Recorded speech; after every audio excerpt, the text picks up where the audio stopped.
1544 akhlak yang buruk yang harus dihindari. Wa an Muadz bin Jabal radhiyallahu anhu qala Rasulullah SAW, man ghayyara akhahu bi dhanbin lam yamut hatta ya'malah. Akhrajahu Tirmidzi wa hasana wa sanaduhu munqati'. Dari Muadz bin Jabal, bin ibn diganti bin. Dari Muadz bin Jabal radhiyallahu anhu bahwa Rasulullah SAW bersabda, barang siapa menghina saudaranya karena suatu dosa, ia tidak akan mati sebelum melakukannya.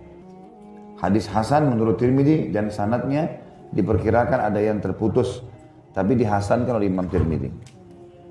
Jadi kalau ada seseorang yang mengatakan kepada orang lain, kamu pencuri, misalnya, padahal tuduhan itu tidak benar, maka dipastikan dalam hadis ini, orang yang mengatakan tadi kalau dia tidak minta maaf, dia tidak taubat, maka pasti dia mencuri sebelum meninggal.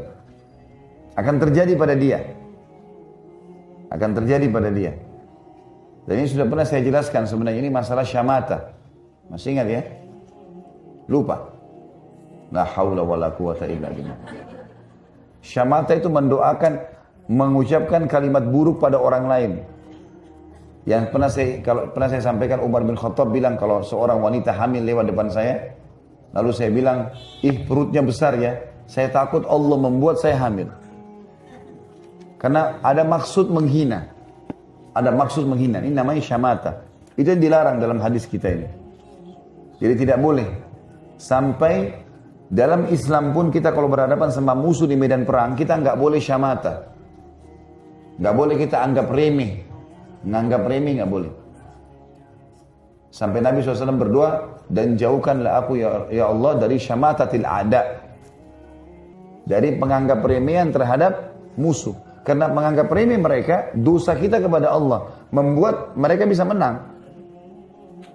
Jadi jangan pernah menganggap remeh orang lain, menjatuhkan orang lain. Kalau kita lagi naik mobil kita baru, di sebelah kita ada mobil tua, syaitan bisikin, tuh mobilnya orang buruk sekali ya, tua lah apa segala. A'udzubillahi minasyaitonirrajim.